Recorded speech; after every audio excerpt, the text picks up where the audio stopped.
You good. All right. All right. Welcome back to No Filter MMA. This is your boy BJ back with another live stream. And I'm here. And of course, you guys can see it just as well as I can see it. You see who's here. My boy Taylor Loader is in the building. We are here to talk UFC 306. Taylor, what's popping, bro? Woo! What's up, guys? Good to be back. It's good to be back, bro. We haven't done one of these in a long time, my brother. Oh, my God. Yeah, we were supposed to, and then I fucking pulled my hamstring and had to go to the ER. The Drickus fight. Bro, because you be doing the most, bro. That's the thing. I was getting groceries out of my trunk. It's just because I'm old. I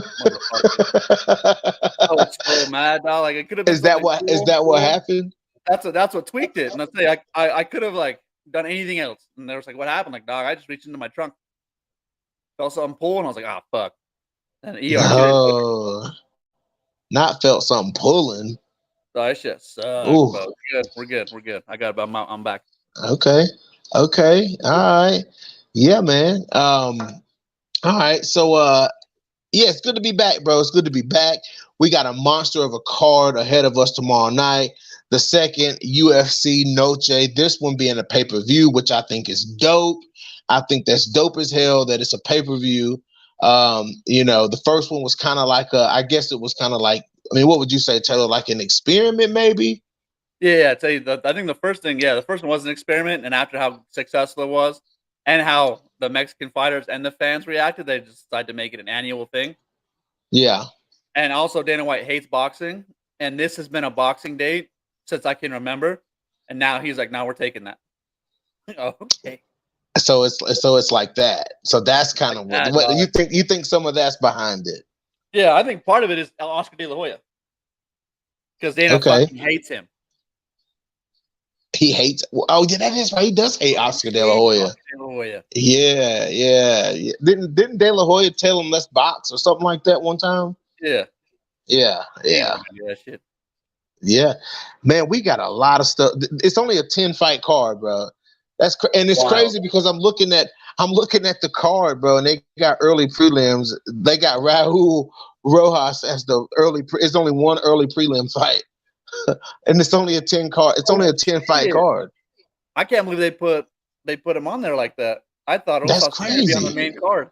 I thought he'd be up higher too, man. At least like the headliner or the prelims or something like that. You know what I'm saying?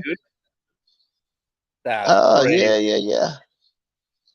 Hey, I got some people in the comment section. My mom is in the comment section. Hey, mom, how you doing? Uh-oh. There we go. Uh-oh. I don't know what happened. Okay, there we go. My mom's in the building. We all here. We here. Taylor, Merab Dvalishvili versus Sean O'Malley. We got Alexa Grasso versus Valentina Shevchenko. We've got Brian Ortega versus what's his name? Damn, I forgot his damn name. Diego Lopez. We've got all kind of fights on this card, man. Tell me what you thought when you saw the fight card come out, Taylor.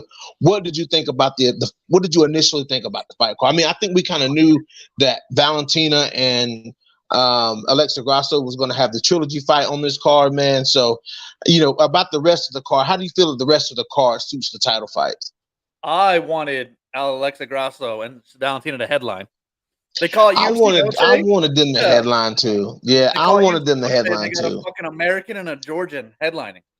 Yeah. Over a Mexican champion. Like, I get that they're the weights, but that don't fucking matter. If we're calling a UFC Noche, the Mexican champ has to be the head of the bill. That's crazy, right? Mm-hmm. I for sure thought that Alexa Grasso. Hey, what you burning on? Let everybody know what you burning on over there, Taylor, by the way. Mike Tyson blunt wraps, guy. That's the one to fucking go. Special occasions. Here we go. Yes, sir. What's up, Colosseum? My boy Combo Breaker 99 in the building. Yes, sir. Let's get it rolling in here. So, quick shout out. My girl's watching for the first time ever. She hears me talk shit to her all day, so she gets to see me talk shit to somebody else. It's gonna be nice. She's watching the live stream? Yes, sir. Oh, okay. What's going on? What's going? Hey, this is our guilty pleasure right here. If you listening, Let's go. this Let's This go, is this baby. is our definitely our guilty pleasure, man. So Taylor, you sent me earlier today. You sent me a video that showed some of the nastiest highlights of some of these fighters. That's going to be Oh, actually all of bro. these fighters that's going to be on this UFC Noche card, man. All I can say is for one, I can say the Mexicans are bringing it, and for two, I can say everybody on the card is bringing it, bro. So. Tell me, man, like, how you feeling going? We one night away, we one sleep away, man. How you feeling about it? What are you Oh, guys, expecting? the Let me put last it couple like of that. What are days, you expecting? last couple of days, I've really been ramping it up. Like, the video I sent you. If everyone wants to watch some badass MMA highlights, I'll post a link to it in the comment. I'll ICP, post a link in the description. ICP MMA. Those dudes or whoever the fuck it is run a fucking tight ship over there. Their videos are phenomenal. They're one of my favorites because they don't have any of the music in the background. You get to hear the sport, the reaction, the commentators. I fucking love it. Yeah, this fight, dude. We're watching all the finishes. Oh my god. Woo. Yeah, there's some finishes, dude. There's some finishes. There's one in particular that I wanted to point out. One fight I want to talk about is the Manuel Torres versus Ignacio Bahamundes, bro. And when you sent me that video and I looked at some of their finishes, bro, Oh, that fight is that is a sleeper fight on the card. That has my vote for sleeper fight on the card because that is gonna be a wild fight, bro. dude, yeah, Ignacio's fucking huge for 155. And I Yes. knew he had a couple finishes, but I didn't know he had like those other ones. I was like, oh shit, okay. Right. Yeah. Ignacio, dog. I knew he had the Yeah. one head kick that everyone's seen. Yeah, bro. When he was super bloody. But then you watch the other ones and it's like, oh, okay, no, this kid just does this. This is Yes. just him. Oh my Yes, god. but Him and when then he knocked out Esteban. Christos Giagos, Mm-hmm. Yeah, yeah, the Esteban knocked him. kid too. Nah, I'm excited for that kid. He made the main card. I can't believe that. I thought him and Raul Rossos Jr. I thought those fights would have been flipped. But yeah, I'm Yeah, excited for man, that's everyone too. crazy. But Bro, maybe they're doing something kind of like what they did at UFC 300. You know what I'm saying? Because what they did at UFC 100 paid off. You know, they oh yeah, having Yuri on the fucking prelims. Yeah. right, like having some of those big fights that everybody's Yeah, kind of like you gotta have someone. Yeah. looking for everyone something that everybody's looking forward to on the early prelims and stuff like that. So I get that, you know what I'm saying? And Raul, He's saying he wants to retire at 25. yeah, what's up with that dude? Like, I can't hate. So one of my friends, Andrew, when he was like 22, decided one summer he was just gonna retire. So I kind of get it, dog. We spent his entire life savings that whole summer just doing drugs and buying alcohol. It was fucking fantastic. so he But yeah, just retired. Yeah, I mean, he had to get a job a year later. God, dude, can we please stop saying that everyone wants to be the youngest fighter ever, the youngest champion ever? There's only been one, man. It's fucking John Jones. Like, everybody. I'm so sick of motherfuckers saying that shit. Like, it's that easy. They're like, John Jones was given a title shot. No, he was a fucking injury fill-in. People forget that shit. He just like Michael Bisping, took advantage of his opportunity and became champ. He was going to fight at least 2 more times before that. And then the Shaw got injured. He went against Ryan Bader, who at the time was also undefeated, and they made that the number 1 contender. But again, he got it because of injury. And people think that you could just plan that shit. Like Dana White hears you say you want to be the youngest champ ever, and it's like, oh, I got you. That's oh, but you gave John Jones a shot. Yeah, John Jones didn't get a shot. He was yeah, like you said, dude. He was an injury replacement because Rashad was his teammate. If right. John Jones has been training Jackson Wink, someone else gets that shot. Just saying, like, the circumstances have to be fucking perfect to pull some shit like that off. And you got Raul Rossos Jr. and Macy Barber who come in like, I'm about to beat John Jones' young championship record. Like it was some fucking planned thing. No, Aaron Blanchfield too. Don't forget about Aaron Blanchfield. Oh my god. Like Raul Rossos Jr. is the only one who could have a chance because he's fucking 19. But again, he's got 4 years. I hope he knows that. He's got 4 years. John Jones is 23. He's got 4 years. He's got 4 years and a lot of people to beat, dude. Yeah, you ain't ranked, dog. Yeah. Oh, yeah. God, I just hate that shit. bothers the fuck out of me. Okay, Youngest champ so ever. do you think that somebody like Raul Rojas Jr. has the actual potential and has the tools and what it takes to actually could become the youngest champion in the UFC? Do you think that he has it? I think he has the best chance because he's so young and because he has gotten better. His first loss, it was because he got out wrestled. And then he Right. comes back and he chokes out Ricky Tercios. Ricky Tercios' whole thing is boring fights. He loves that shit. He fucking gets off on being boring. And for Rosales Jr. to not only go against him, but to engage him on the ground, where I know Ricky wants to put the fight and choke him out, I was impressed. So the kid is getting better, but youngest champ ever, dog. That's everything has to line up, like we just said. Everything has to line up perfectly. If it doesn't line up perfectly for you, dog, you're not. And if you take one L to set you back, look at Macy Barber was so fucking close. And then the Angel, Roxanne Modafferi, bless all of us, and said, "Fuck that bitch," and beat the shit out of her, and it sent her back. So you take one L, and he's already taken one, but luckily he was only 17. If he takes one more, he's not becoming youngest champ ever, and he has just 35, dog. That's a monster division to be in. Like to come up at bantamweight, oh fuck, dude, I feel bad for anyone. I feel bad for him. Yeah, I feel bad for him, dude, because there ain't no easy road, bro. There ain't no easy road. So like I mean, yeah, you can beat some of the. Go ahead. Yeah, back in the day, there was 3 people in weight class: the champion, and then it was Ryan Bader and John Jones, and they were only big deals because they were both undefeated young prospects. Like, there was nobody else back then. There was no rankings. Right. Like the popular vote got you a title shot, or whoever this UFC decided. There wasn't like a Song Yadong. Yeah. You know, like there wasn't a couple of guys, but if you got past them, dog, you were fucking solid. Right. And now there's rankings and there's real people you have to go through to get there. In every division, dude. Every division. Every division, dude. Yeah. So I like Raul Russell Jr. He made me a fan. I didn't like him at first. I'm not gonna lie. I thought he was a little overhyped. But watching him, how good he came back from that loss, really impressed me. Yeah, I mean, I have to give him credit for the confidence. You know what I'm saying? It's good to see young fighters like that have that confidence because people are going to write off those young fighters. You know what I'm saying? Like even like Chase Hooper, you know, Macy Barber, being one of those people. Chase you know, been written off 4 fucking times. Like the kid loses, and everyone's like, "Yeah, he sucks." And I'm like, "What the fuck?" And then he goes out and chokes another motherfucker out. Mm-hmm. Yeah, no, yeah. Chase Hooper's been written off 4 fucking times, and somehow manages to always keep winning. Dude, but Steve Garcia hurt him though. Steve Garcia hurt him, bro. Like that changed Chase Hooper. Like that made him go up a weight. He beat him out of the weight class, bro. And he doesn't try to strike. Like before, he was trying to like show his improvements, and now it's just straight to the ground. Bro, because I'm telling you, like he made the biggest mistake trying to go out there and stand a trade with damn Steve Garcia. That's the motherfucker though. That's the motherfucker though. Watch out for Steve Garcia, like, cause he mowing motherfuckers down. But Raul Rosas Jr., you know what I'm saying? He is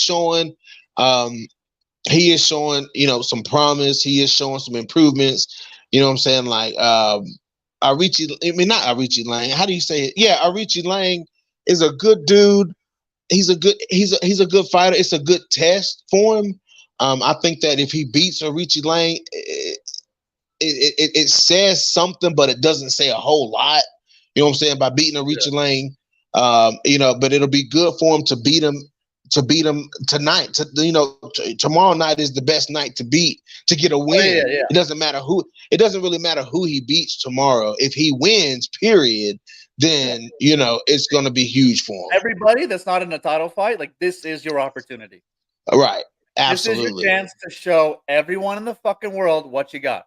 People are going to watch Alexandre, Valentina, Sean, and Morale no matter what. Everybody else, this is your fucking chance. Bro, Diego fucking Lopez. That motherfucker. Dude, him against what about him? I can't fucking wait for that. You like that one? Before we get there, though. Before we get there. Because you jumped on me. You jumped on me, bro. Before we get there, let's talk about I want to talk to you about I got an honorable mention, which is Manuel Torres versus Ignacio Bahamondes. For me, that's an honorable mention because that's a great fucking fight. Everyone has to watch that fight. No excuse. It's going to be free. There's no excuse not to watch that fucking fight.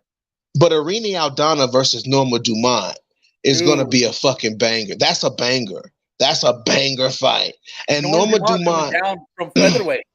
Yes, she's down at 135 pounds now because I think she fought the last featherweight fight. Before there might have been a title fight after that, but yeah, she fought the 45, and then they were like, oh, by the way, we're getting rid of the weight class, and she said, okay, I'll go back to 35. Damn, that you might be right, Taylor. She might have fought. Last fight was 45. I guarantee it. I love Norma Dumont. I follow her on Instagram. I know that bitch is. Now her last fight, her last fight was at bantamweight. Oh no! So the fight before, I think, the fight before, right? I think she had the fight before. So she had like the last featherweight fight. Yeah, one of the last featherweight fight. I think she beat. Get rid of it. She beat. I remember the fight, but I don't remember the girl. She beat Yana Kunitskaya. Oh no, was it Yana Kunitskaya? No, she beat she hadn't fought Yana Kunitskaya. That fight got canceled. She fought Carol Rosa. She fought Carol Rosa. Yeah. Okay. Yeah, she fought Carol Rosa. Yes. Beat the fuck out of Carol Rosa. Hold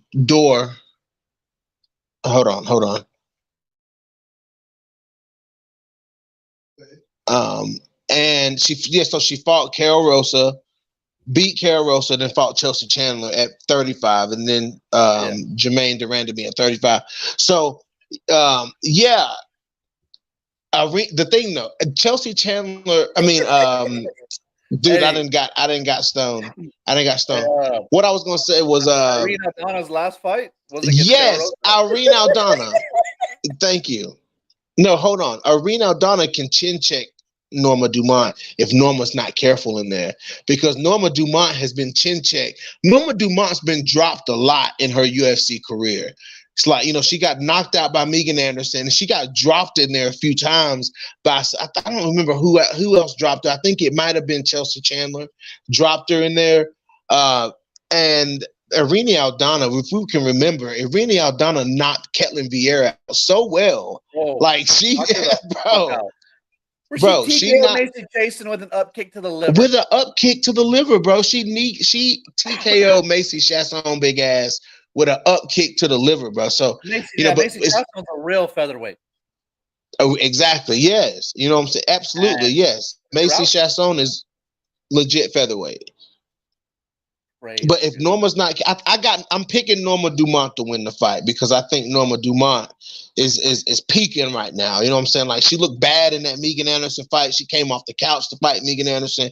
But in every fight since then, we've seen a prime Norma Dumont. Like, we've seen a very skillful Norma Dumont. You know what I'm saying? G Frank says, tell me there ain't a filter in this bitch. Hey, man, you already know it ain't a filter in this motherfucker, bro. It's never a filter in here, G Frank. You know this. But if she's not careful with Norma Dumont's Irene Aldana's boxing is really fucking good. And if Norma Dumont leaves herself open, Irene Aldana will find her chin and she will sit her down. So that fight right there is a little bit scary. That's a little bit scary for Norma Dumont. What you think about it? I think Norma Dumont's going to try to just rush in face first and get to the ground as fast as she can because she doesn't want to trade hands. Yeah. So Crumbo says, I'm picking Norma, but I won't be surprised if Aldana land that left hook. Yeah, that's what I'm saying. Every round starts on the feet. Every round starts on the feet. Yeah. And I've seen Irene Aldana fight in this kind of environment, like without, as far as like the Mexican fans go. I don't know if Norma Dumont realizes, like, no, I don't think anyone does until you're in there, what it's like to fight against someone who has the crowd on their side. 90% of that crowd is going to be from Mexico. Every time Irene Aldana lands a punch, that shit's going to go crazy. And I want to see. You think it might fuck with some of their heads though? A little bit, yeah. If you haven't fought on that stage before, like everyone who fought on the first UFC Noche, like Ignacio, Irene, all them, who've done it, they're going to be all right. But if you've and because no one's ever fought in the sphere, so and all because like their like environments are going to be going on, like you're going to have to remember like to focus on what the fuck you're doing. Yeah, It's going to be crazy because the sphere's never been done, and it's a whole LED screen on the wall. But yeah, I just really hope, dude. Like I've been thinking about it. You know what I'm saying? Like I really hope that they're not playing graphics. You know what I'm saying? Like that's my playing, worry. Yeah. like while they're actually fighting. Anything. Yeah. I don't know how the fuck they're gonna like these worlds and shit. Like that's fucking cool, but like the focus still needs to be on the fighter. Yeah, I think Norman Dumont gonna win. I want Irene Aldana because I like her, but I think Norman Dumont's just gonna try to use pressure and just kind of basically rob her ass and just try to get right. just try to point her because she ain't gonna try to stand and trade with Irene Aldana. Now, but Taylor, but I thanks for your pick, dude. But I want to talk a little bit more about the sphere. I do want to talk a little bit more about it. I think that hold on. I think you know, if you ain't sneezing, then it ain't no good. I thought a sneeze coming. Anyways, I really hope that the UFC wouldn't take that chance to, you know what I'm saying, actually be playing graphics while the fighters are fighting. And the reason I say that is because the human brain works like the human brain works. If they see, like, let's say if they're like on the ground, you know what I'm saying, and somebody's on top, and the person on top sees something and they lose focus for a split second, dude, that can change the whole course of a fight. Like if they focus on something that's playing, you know, that they're showing up on the sphere, you know what I'm saying? Like if somebody loses focus, that can cost them the fight. This is a high stakes card. Every fight on this card is a high stakes fight for its own reason and for the reason of it being UFC Noche. You know, so I just really hope they're not doing that. Yeah, so because they keep saying like during these fights they're gonna have them in these worlds. Like, okay, is it gonna be like a still graphic or is it gonna be some fucking like live action shit? Where again, like you're saying, if you're on top and you look up all of a sudden just for a second and you lose position, I'm saying like that's why I hope they're not gonna do that shit. I hope they're smart enough not to fucking do that. But again, right, because they keep saying that fucking they're gonna make these worlds, and I was like, what the fuck does that mean? But they did show, like, if you watch the embedded series, they did put on some VR to show the fighters what it's gonna look like, so they kind of have an idea. So they already know. We just don't know. Okay. But again, yeah, I'm with you. I hope. And Brian Ortega said he liked it, but again, I don't know if he was just saying that to hype it up or whatever. Because yeah, you're right. That is distracting. And that's my main worry too. Is that we're gonna go too far with the entertainment aspect, and we're gonna lose sight of the sport aspect. Because they're trying to make it look, because they're like one and done. They're trying to make it look all fucking just all out. And I hope they don't go too far with that and focus and have it still more focused on the fight. Right. Yeah. Like that's what I'm saying. Like that's my only concern. Like I'm down with the whole. Like, yeah, it could be awesome or it could suck. We don't know. Like, what the fuck do you mean? You told us for the last fucking 6 months what do you mean? It would be awesome. And now it's like, well, we'll see. Like we like it, but we don't know if everyone else is gonna like it. Like, what the fuck does that mean? Yeah. No, I understand that. I get that. Yeah, I just really hope that they have seen it, so they know kind of what they're walking into a little bit. But I mean, yeah, we won't know. Until yeah, I mean, like it's okay to I think it's okay to like play a lot of cool graphics, you know, in between fights and while they're walking in, while Bruce Buffer's introducing them. You know, even that far. But once the fight starts and that round counter starts counting down, I need all the focus to be back on the fight. I'm not even mad at like it saying like round 1. You know what I'm saying? Or something like that. Like I wouldn't even like some fucking like screensaver bullshit where it's some like live action environment in the background. Yeah, I don't like that. No, I want it to be but like if like black, but maybe like a round 1 or round 2 or something like that. Like only that, and then it goes away. You know, I'm down with that. But like while they're actually fighting, I don't think it should be on, man, because I know how distracted I can get. And like I said, the human brain works the way the human brain works. And you know, people could get distracted and lose it. But you know, I'm down with the concept. And I think a lot of people are down with the concept. I just feel like everybody's like, okay, well, let's see how this is actually going to play out, how this is actually going to look. You know, because if it's not what people want to see, they're gonna eat the UFC ass up on Twitter and shit, dude. Like in the comment section of everything. 20 million, and it better look like 20 million, and it better not fuck around. Right? Yeah. You never know. But I hope, yeah, I'm Yeah. glad. I know Dana White is smart enough to not do it, but I hope. See, I don't, for like people watching on TV, I think it's gonna be bad. But for people who are live there, and then for the fighters, I just hope it's not a distraction away from what the fuck is happening in the ring. Right. Yeah, I don't want to divide my attention between what's going on the screen and then what's going on in the cage. Like I'm trying to be Yeah. looking at what's going on in the cage, you know. So Taylor, we pick out, we talk about whatever fights on the card that we want to talk about. You know what I'm saying? So I want to get to the Brian Ortega and Diego Lopez fight. This fight for me, man, like I really hope that Brian Ortega.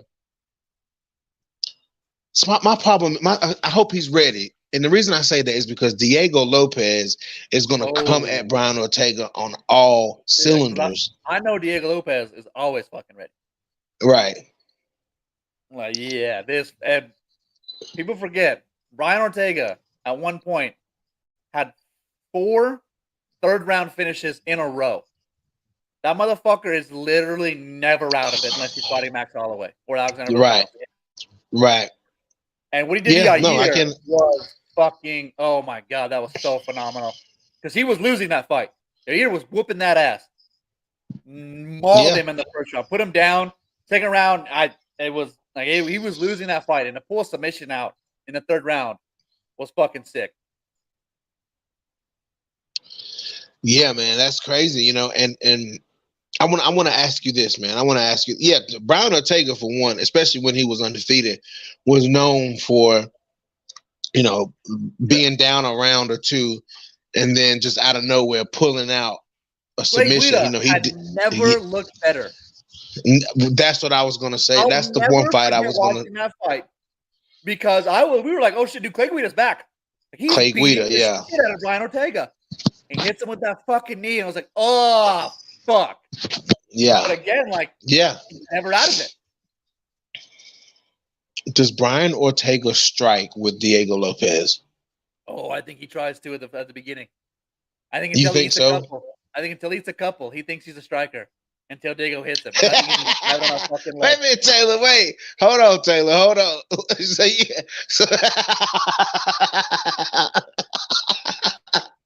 You said what? You said what? He what? Oh, he thinks he's gonna think he's a striker now, and he's gonna eat 2 from Diego Lopez. He's gonna realize he ain't. Bro, Max Holloway had to teach him how to block mid-fight. He did do that, bro. That's kind of embarrassing. And then Alexander Volkanovski beat the fucking shit out of him with striking. Yeah, Alexander hurt him. I think he's gonna try to strike with Diego Lopez until he eats 1 or 2. Because Brian Ortega's he's like 30-something. Diego Lopez is like 27. Yeah. And Diego Lopez has 1 speed, and it's all the way. Yeah. Yeah, absolutely. And he's already trying. He's already mad because of what the fuck happened the last time when he had to fight Dan Ige. And fucking Brian Ortega pulled out like 2 hours before the fight. And he wants to finish the corner Alexa Grasso. Lolita said Diego Lopez. Oh my goodness. That kid's a fucking savage. He's a savage though. I have to say, yeah, he's crazy. Lolita put the GOAT symbol. He's an undefeated prospect and also the head coach of a UFC champion. Right. Yeah. That's fucking wild. G-Frame had an interesting comment. He says apparently it takes like 12 days to render a short video for the Sphere, and it's very expensive. So I'd expect anything on the screen. During the fights to be simple. Yeah. Okay. So I would hope, if that's true, then I'll be happy if that was true. You know what I'm saying? Because I'm glad Dana White, and I know Dana White will have the focus on the fight. I'm hoping because you never know. Yeah. I'm hoping. Yeah, I'm hoping it's just I'm cool with this regular. Yeah. Combo Breaker 99. Wait a minute. Lolita says Brian doesn't want to strike with Lopez. I would think so, because when Brian Ortega wants to be long, you know what I'm saying, like he was against Korean Zombie, like he can be effective. You know what I'm saying? When he's long, he's effective. I don't think Diego Lopez is gonna let him do that. He's gonna be right in his face. from the get-go. That's what I was gonna say. Like, I don't know if Diego Lopez is gonna give him the opportunity. You know what I'm saying? Like, I think Diego Lopez goes straight at him like he does everybody else. Everybody else. Yeah. Yeah, yeah. I think Brian Ortega's power. I don't think that Diego Lopez would run into anything that crazy. He No. could, you know what I'm saying? He could run Yeah. into something that, Brian Ortega throws at him. But I think Brian Ortega's power comes more like at the end of a combination. That's what you see. Like when he fought Frankie Edgar, even though it was Frankie Edgar, you know what I'm saying? But he's dropped more people than that. But it's always like the fourth or fifth punch with Brian Ortega that where his power shows. You know, it doesn't show like he doesn't have like that one punch knockout power, I don't think. Yeah, no, Diego Lopez does. Yeah, Diego Lopez does. Yeah. He Yeah. Holy shit. Yeah. Man, he's super motivated. Combo says Ortega gonna get that eye opened up. Oh, yeah, he did take a lot of damage to that eye in the Max Holloway fight. That was embarrassing. That was kind of embarrassing. Lolita says, can you imagine the required can you imagine the memory required to generate those graphics? Oh yeah, man. Whatever CPU is running those graphics, so dude. They had to ask the fucking Saudis for help. They had to do what? Ask the Saudis for help. The Riyadh season. That's why. I'm sure. Riyadh season. I mean, those will be the. Yeah, Riyadh season is a boxing thing that boxing's been doing in Saudi Arabia all year, and so it went from fucking UFC like whatever, then to UFC Noche, and then UFC Noche part of Riyadh season, and Riyadh is the Saudi Arabian. Like that's how expensive this show is. Is the UFC was like, hey, we need some help. Like we got to slap our name on that bitch and let's go. Because the Riyadh season is boxing events. That's where Anthony Joshua fought. That's where Francis Ngannou fought. That's where Tyson Fury and that fucking little bitch fought. Tyson Fury and who? I don't matter. Fuck that guy. He didn't beat Tyson Fury. Tyson Fury whooped that ass for fucking 9 rounds. Like you'd fucking rock him once and wins. Fuck that. Yeah. We're coming back. It'll be all right. But yeah, Riyadh season is the Saudi Arabians. So fucking that's how expensive this show is. Because UFC didn't even want to pay for it themselves. You know but that would be the people to ask for help. You know what I'm saying? Like, well, the PFL did too. It was smart. Mm-hmm. Yep. Yeah. I hope there's no malfunctions because that would be kind of embarrassing because UFC's been really. That shit is there's no fucking way. You don't think so? No, I don't think Dana White will allow that shit to happen. Dana White would die, dude. Time and energy in this fucker. Oh, I'd fucking. He would die. He would die. Yeah, someone will die. If that's just somebody will die. Yeah. Someone's losing their job and someone's getting fucked up. Yeah. No, I agree with that. I definitely agree with that. I'm picking Diego Lopez, dog. I'm going second round finish. You know, I'm gonna go Brian Ortega. I'm gonna go Brian Ortega by unanimous decision. I think that Brian Ortega should be in the kind of veteran. It happened earlier with Saint Denis and Poirier. They thought he was the one, and then Poirier put his ass the fuck down. But yeah, there was another one later that year where they had a young guy against the older, and the older guy put him down again. So, yeah, it's like Angela Hill and these girls. It's like Angela Hill. Bro, it's been the era of these veterans, you know what I'm saying? Like Angela Hill, you know what I'm saying? Just showing off her veteranship, you know what I'm saying? Mm-hmm. Jillian Robertson showing her veteranship. Yana Santos, formerly Yana Kunitskaya, showing her veteranship. You know what I'm saying? So it's been the era of these veterans. Like, I'm not gonna let you come up past me. You know what I'm saying? So that's what it's been this whole year. It's kind of what it's been. Not Brian Ortega. Come on, Taylor, man. You can put Brian Ortega in that category, dude. Not yet. I think Brian Ortega can drag Diego Lopez into late in the second and third round and start opening up on him. That's what I think. I think that he can drag him out on the feet into the third round. And I think that if Brian Ortega starts trying to take Diego down and starts trying to implement some kind of submission game on him, that Diego could probably gas. I think he's trying to gas him out and finish him in the third round. I'm going Brian Ortega finish in the third round? Nah, Diego Lopez, second round. Oh, second round finish. Second round finish, guy. But KO. how does he finish Brown Ortega though? How does he finish Brown? Catches him coming in, trying to dive on those fucking legs, hits him with that same uppercut he hit Sadiq Yusuf with, and just puts him down. But has Brown Ortega been finished? Yes. Right? Who? Oh, actually, I don't know. I don't think he's been finished.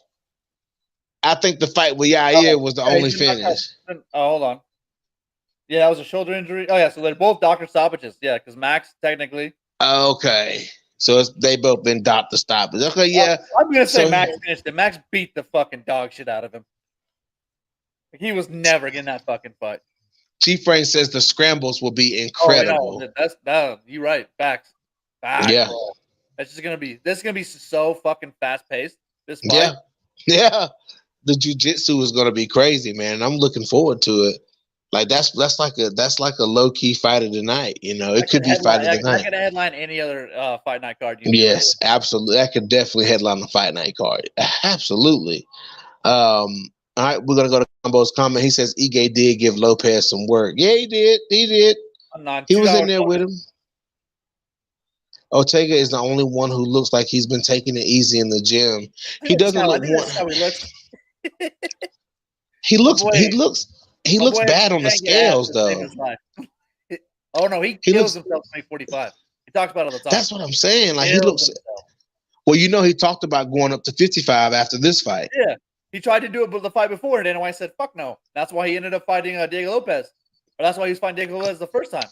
He wanted to go to 55, and Dana White said, "No, you have to fight at featherweight." So that's why they gave him Diego Lopez.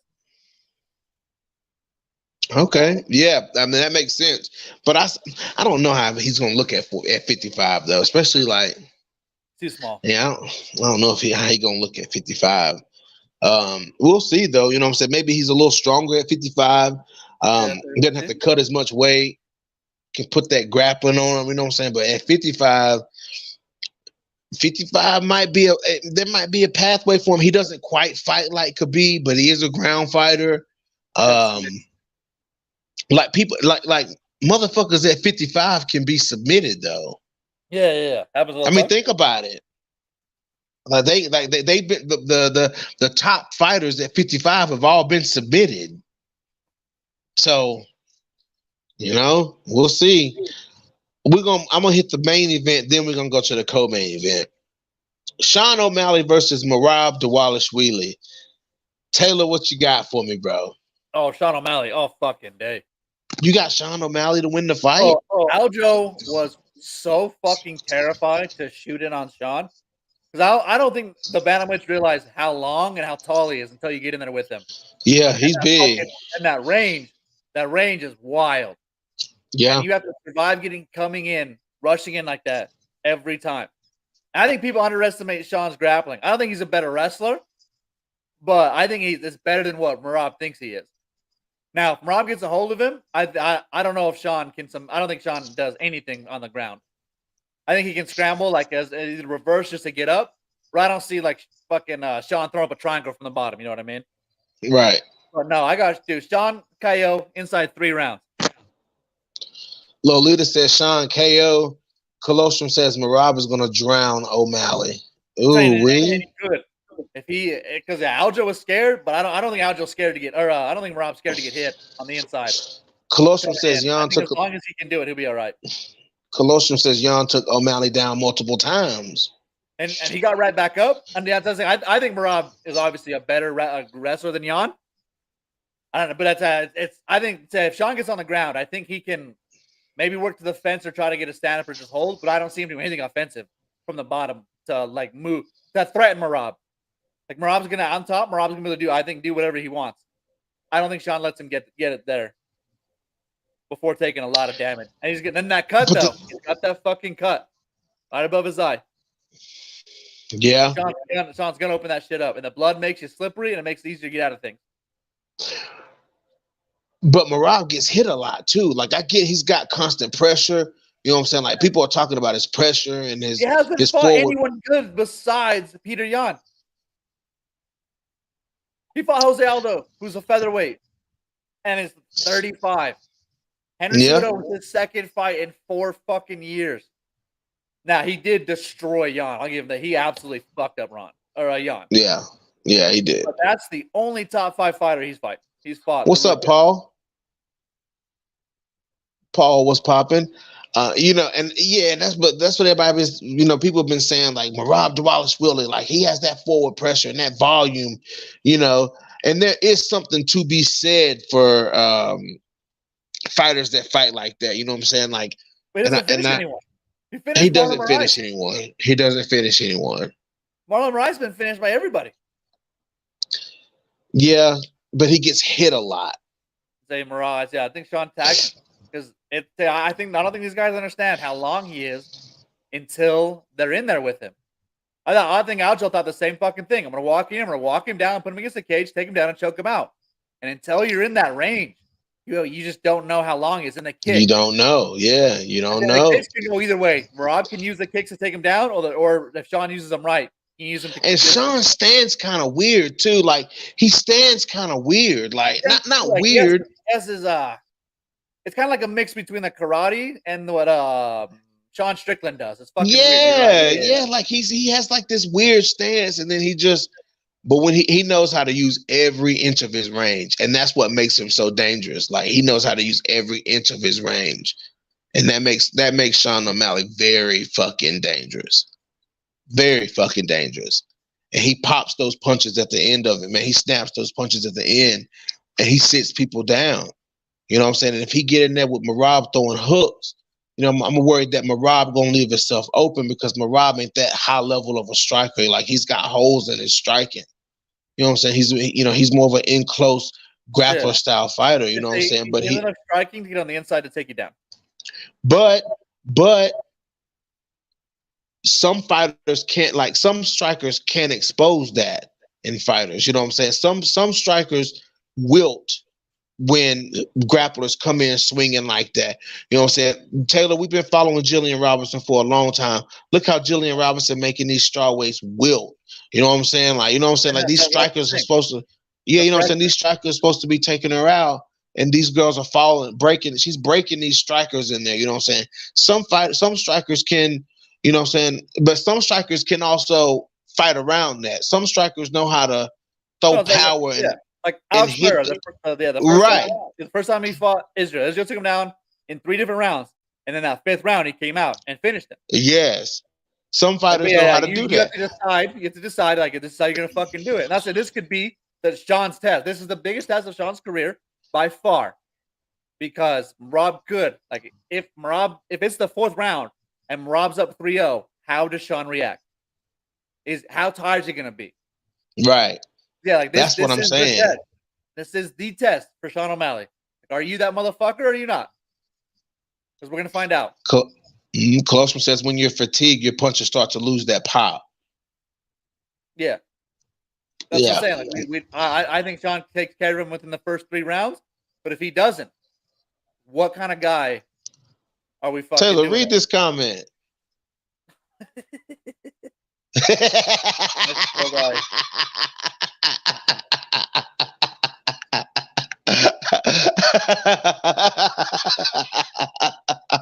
UFC Noche.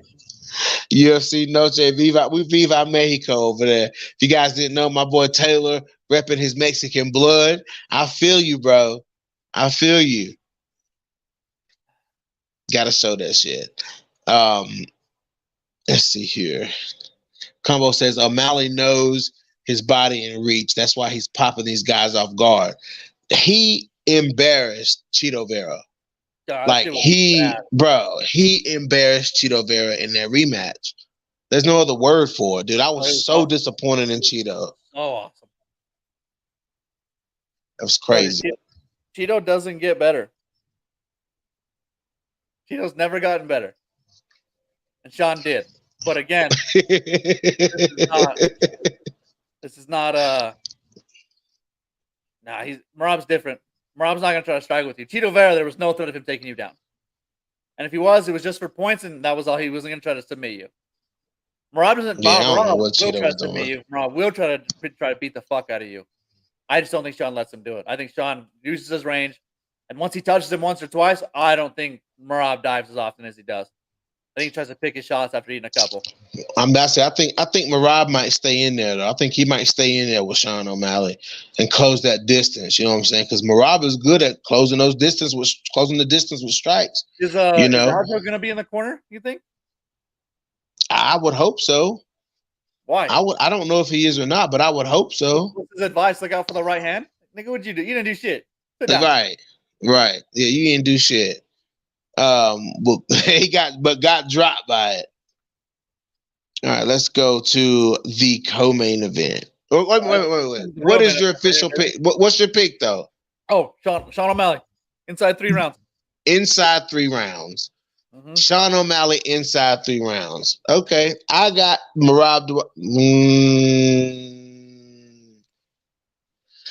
I got Merab Dvalishvili, man. I got Anu. I think Merab can beat him, man. I believe in Merab's style. I gotta stay true. I gotta stay true to the style, man. You know, I wouldn't agree, but Bilal Muhammad is a UFC champion right now. Like, God damn. Man, what that's supposed to mean? Anything can happen. Anything can happen. Damn, you can't say that just because Bilal is the champ now. It might be the year of boring champs. Like that's Come on, man. It. Bilal earned that, bro. No, Bilal earned that belt. He beat the shit out of him. God. He has 1 knockdown in his career. Dude, I wish we would have been able to do a pre-fight on that because I really wanted to hear what you had to say about. God, I thought Leon was gonna beat the shit out of him. Like I did too. I did not think it was gonna be fucking close. I think Leon was gonna walk in. It wasn't close. It wasn't close. And no, Bilal was gonna beat the shit out of him. I was so sad. Even like going to the 5th round, I was like, all right, Leon's gonna do it. He's gonna do the thing. He did not. Bilal is the most vindicated motherfucker in the world right now. No, he took the Tyron Woodley route. Tyron Woodley took 18 months off to get a title shot too, and he got his. And yeah, and again, like the Bilal Muhammad was right. There was no one else. He was the rightful #1 contender. He should have fought Leon at UFC 300. They didn't want to give it to him, and he was right not to take a fight. I didn't like the route, and it's fucking dumb. And I think it's fine. They did literally whatever they could not to give it to him. And now he's the fucking champ. Good luck getting that shit. They did everything in the world not to get that man a title shot, though. And now he's doing whatever he can after that Shavkat. Because they know Shavkat will getting that ass. You think Shavkat gonna beat him? Oh fuck yeah! I think. Oh we. You think? Wait a minute. You say you think he could beat Kamaru? I think Kamaru's too old. And he might beat Kamaru though. Like, yeah, he might beat Kamaru Usman. Legs and just tries to be boring. I don't think he can out. It depends on like the Kamaru Usman who comes in who fought Hamza just in shape. He can beat Bilal Muhammad. But if it's the same one that fought Leon in the 3rd fight, I don't want to see that guy. Like Kamaru could beat him. It just depends on how Kamaru comes in. Bro, how did Leon Edwards beat Kamaru Usman that bad though? Bro, he beat him bad in that 3rd fight. Yeah, the head kick must have given him PTSD. Because that was crazy. That was crazy. Wild, dude. Yeah, that wasn't the same guy, dude. He was shell shocked. I think he's kind of like that loss to Leon Edwards. That's how some fighters like a certain law like that. When Tyron Woodley knocked out Robbie Lawler, he never was the same. You know what I'm saying? I think ruined Marlon Moraes' career. Yeah, Henry Cejudo fucked Marlon Moraes' career up. Broke that motherfucker. Yeah, he hasn't won a fight since. Henry Cejudo did psychological damage to Marlon Moraes. Did Alex Pereira ruin Izzy Adesanya's career? Dog, Izzy ruined his career. He flatlines him, and he's been 0-2 since. He beats Alex Pereira, and then is 0-2 since, and got finished the second time. That's crazy, Pereira right? since then is 4-0 and has won 3 title fights. Ain't that crazy? And is fighting in Salt Lake, October 6th. Are you going? Fuck yeah! Are you kidding me?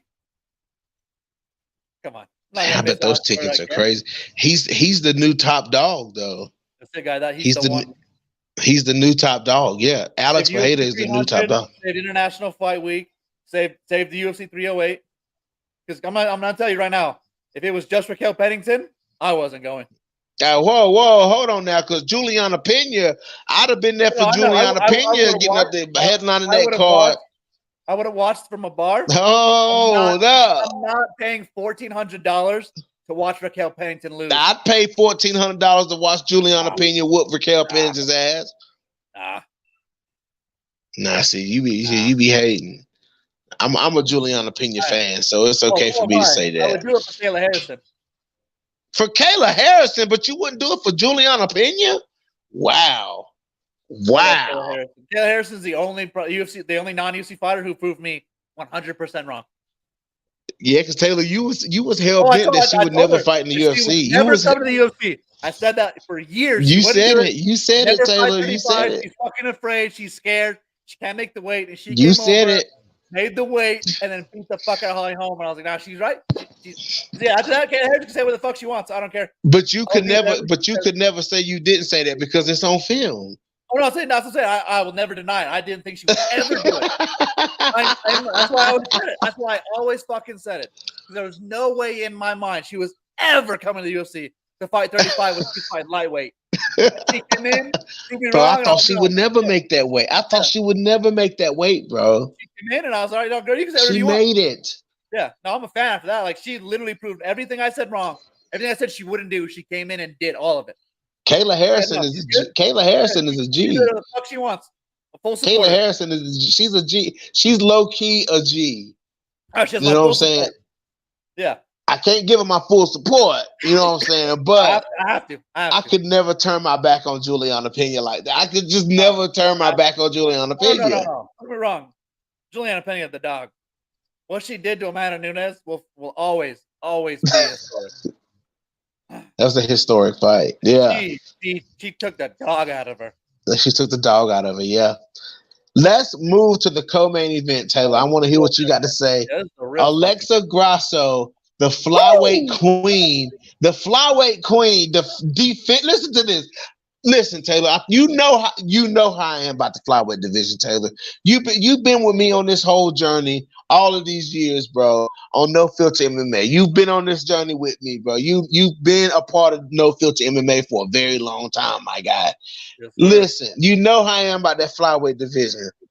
It's crazy to say Alexa Grasso will be defending her belt against Valentina Shevchenko tomorrow afternoon. How do you feel about that? The second time. For the second time. Wild, for the second time. Yeah. 2 years ago? That's a wild statement. 2 years ago, never would have thought. I thought never would have thought. Taila Santos was the closest to beating Valentina that we'd ever see. And then, like a fucking hero, Alexa Grasso. Jennifer Maia made a splash. Jennifer Maia. Yeah. So there were steps. Jennifer Maia took one round from her and it was like, okay, there's a blueprint. Yeah. And Taila Santos is like, okay, no, you can beat her, which I still think she did. And yes. Taila Santos, she's never gonna get another shot. And then Alexa Grasso put the whole thing together. And, Alexa Grasso, bro, so Alexa Grasso. Finish her by submission. Fucking wild. Joe Rogan was losing his goddamn mind. He was losing his mind, by dude. By submission. Because he was one of the people. God. Joe Rogan was one of the people who was saying, "Who in this division is gonna beat Valentina Shevchenko? There's nobody. There's nobody." I said, I'm telling you, Alexa Grasso. When Alexa Grasso beat Macy Barber, when she beat Macy Barber, I said, okay, listen. That was a statement. Right. That's what I said. I'm ready. That's when I said, okay, listen. I have no idea why she was ever fighting strawweight. Like, that was dumb. And she came up to flyweight and is undefeated. Because, like, this is her weight class. This is her weight class, Taylor. This is her weight class. Alexa Grasso, she ain't been beat at 140. She ain't been beat at 125. Nope. She ain't been beat. You know, the closest she's come to being beat is the second Valentina fight. You know what I'm saying? And that was a close fight. Every one of those, the first and the second fight, have given her more confidence that she can beat Valentina. Like she said in the countdown, every time I touch her, she does not like it. She don't like it. Yeah. Grasso know what she's talking about, dude. She knows what she's talking about. You know what I'm saying? She knows what she sees in there. almost an hour with her. She knows, felt her, Yeah, and found her yeah. way, found her But wanting. dude, when she dropped her in the second fight, dude, when Alexa Grasso threw that 1-2-3 and dropped Valentina, dude, I was like, yo, That Grasso, wasn't yeah, that Grasso wasn't is no to lucky me. back take. That wasn't no fucking mistake by Valentina. He just got fucking put down. That's what that feels You know like. what I think? You know what I think the biggest thing that Alexa Grasso exposed in Valentina? I think the biggest thing that she exposed was Valentina can't do anything else but Counter Strike. You know what I'm saying? Like the only thing if Valentina can't Counter Strike, she can't win a fight. You know what I'm saying? Like she can't do what it is. Yeah, If she can't counter you, if you force Valentina to lead, you force Valentina into a lot of mistakes. You know what I'm saying? If you force Valentina to lead, you force her into a lot of mistakes. that's the same thing Tyron Woodley did to Stephen Thompson Stephen because Thompson, because yes. they're counter strikers. If you make them lead, they don't know how, and Right.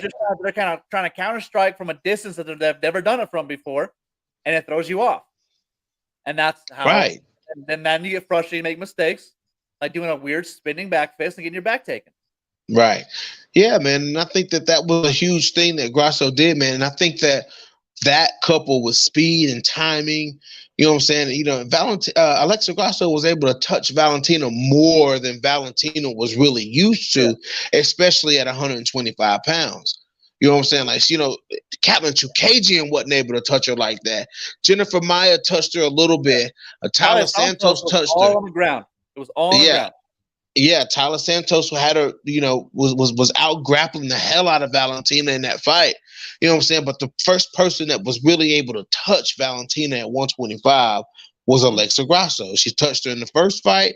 She touched her in the second fight. And I think Grasso's not leading, her tactic of not leading and her speed and her power, you know what I'm saying? The speed and the pop that she's got in her punches at 125 and the precision is Mhm. is is is kryptonite for Valentina, man. Because like she said, and like it's been pointed out even before she fought Alexa Grasso, Valentina does not like to get hit. Amanda Nunes said it. Nunes said it. She don't like to get hit. If you hit her, she loses focus for a split second, and that gives you the opportunity to take her down. That gives you the Mhm. opportunity to do stuff. Like if you hit her, she loses focus, and that's what Amanda Nunes said, and that's why Amanda Nunes beat Valentina 2 times. I get it; it was upper weight class. Amanda Nunes was much bigger than Valentina, but a lot of people were picking Valentina Shevchenko to win those fights against Amanda Nunes, and I Amanda never. Nunes, the GOAT, the best to ever do it, showed that she can outstrike the best strikers.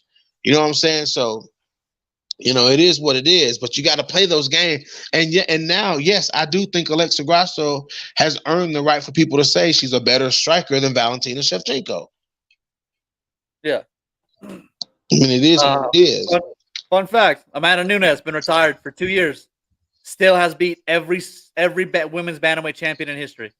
Mm-hmm. Because Yep, yeah, she still she has. beat Raquel. Yep. She already beat Raquel. It's just recycling it.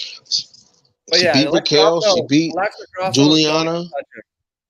She can touch her a lot because she's not afraid of her. In the second Right. fight, she's able to act to reverse her and take top control and hold top Mm-hmm. control. She knows she can do it. Mm-hmm. She knows she can survive, and she knows that Valentina thinks she's got robbed. She's coming out to prove a point. She's gonna want to lead, and I think that's a mistake for Valentina. She's gonna come in. She's gonna run into something. She got dropped on a counter on the second fight. She comes and does that shit again. She's gonna eat it again. Yeah. Yeah.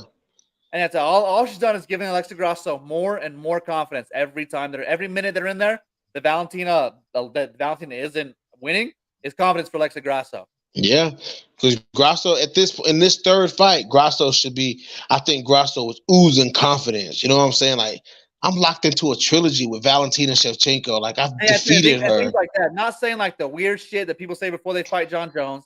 When she was talking, like saying facts, like when I touch her, she doesn't like it. And you watch the film, she Right, does. And right, when they're talking about like they knew they could get her to do that spin if they put the pressure on her, and you watch her practicing in the back, like that's facts confidence. Like that's the difference between every other motherfucker and Alexa Grasso. There's right. a confidence about her that she knows that's been validated, that's on record, that they have everything about it. That's the difference. She's coming as the champ and not the person coming in to fight Valentina Shevchenko. Right. Exactly. Right. Man, it's crazy, dude. Like, it's crazy that Alexa Grasso was the one, it's for so Mhm. long, me and you bounced ideas and we talked about girls that could be threats. Me and Combo Maybe talked someone about coming down, like Valentina did, and right. it never worked out. Yeah. And we talked about it. We talked about girls that could defeat her, and promising prospects, you know what I'm saying? And then Alexa Grasso snuck in, you know what I'm saying? She snuck in and was racking up wins, beat Viviane Araújo, submitted JoJo Calderwood, beat Macy Barber. You know what I'm saying? Like, if she put a nice little win streak together to get to the title, man, and locked And yeah, into a because there trilogy was, with there was nobody Valentina. else. She got the So title. There was no one else. She got the title fight because there was literally no one else. Valentina ran through right. that entire fucking weight class. And Alexa Grasso, the one. Did you see that Manon Fiore had weighed in as a backup to fight if Oh, one of she those did. girls pulled out? Yeah, Manon Fiore. Yeah. That's that What do French you think lady. about her having the next title shot? Oh no, that's it. She beat Rose. She deserves it. And then again, there's nobody else. I mean, I know Alexa Grasso hasn't fought who Valentina did, but again, they all fucking lost. There's no one who really stands out except for Marianne Yeah. Finau. Yeah. Yeah, man. So, she weighs in. If anything happens from then till now, let's fingers Yeah. crossed that it doesn't, And as but we know from it could. Colby Covington, if you weigh in as a backup, that guarantees you a title shot, no Yeah. matter how many So fights it you could, do. for what we know, we can, by the time the fights come around tomorrow, we could end up seeing Manon Fiore versus either one of those two fighters. Nah, Yeah, that would be wild. That would be wild. But crazier things have happened, Taylor. We know how this game goes. There's been changes on fight day. You know what I'm saying? So it is what it is. Yeah. But my pick, I got Alexa Grasso by decision. I got her by unanimous decision, maybe even split decision. But I've got Grasso winning this fight. I don't have her stopping Valentina. I yeah, have her winning by some sort of submission. I mean, by some sort of decision. yeah, same. Alexa Grasso decision. Yeah. Valentina's it's over. So what happens with Valentina? What happens if Valentina loses? I think she takes some time off, but I think she stays. Because again, At like yeah, 120, at 125? yeah, she's not going back to 35. So who do you think she fights? Aaron Blanchfield if Aaron beats Rose? Oh yeah. Oh, Yeah, what a fight. What a yeah, fight, right? dude, her versus Finau. Oh my god. Or yeah, Finau or will lead the dance. She don't give a fuck. She'll walk right in there yeah. with you. She don't give a shit. And there's Yeah, real Manon danger in really that. don't care though. Yeah, there's danger in that. She don't care. She'll come straight forward and beat the shit out of you. Yeah. And if you hit her, she's just like, okay, she's gonna hit you back. So She might be the biggest. I think Manon might be the biggest flyweight in the division. she's so fun to watch. I think it's between her, Montana De La Rosa, and Catelyn Chukagian as the biggest flyweights in the entire division. Like, you know what I'm saying? I see them struggling the most to make weight. I see them, you know what I'm saying? Like, Yeah. they look to be the ones that, like, when they get on the, when they get on the scale, sometimes they look, it's like, whoa, you know what I'm saying? Like, because Manon today, she looked like that. I was like, oh, Manon. As the backup, Catelyn's missed weight. Say what? Like, as a backup, you're killing yourself to make weight. It's crazy. That's what I made that point the other week, Taylor. I said, how many more of these cuts to 25 does Manon Fiore have? Yeah, how many more? One? You just wasted one. You know what I'm saying? Yeah, that's what I'm saying. You weigh in as a backup instead of just waiting for your title shot. You knew you had the next title shot. So, you know what I'm saying? Why put your body through this knowing that this fight will probably still happen? Most likely. Yeah. But whatever. It is what it is. But anyway, Taylor, UFC 306, the second UFC Noche. They're calling this UFC Noche a one-of-one event. So I guess this is the last UFC Noche. The one. No. This last Sphere. That's all it is. It's just because of the Sphere. Okay. Yeah. Okay. So I'm sure there'll be more UFC Noches. But yeah, man. So there you have it. You have our picks. You have our conversations. You have our opinions. You have our thoughts. Any final thoughts, Taylor, before we close this thing down? Let's go, baby. UFC Noche. Viva Mexico. Let's go.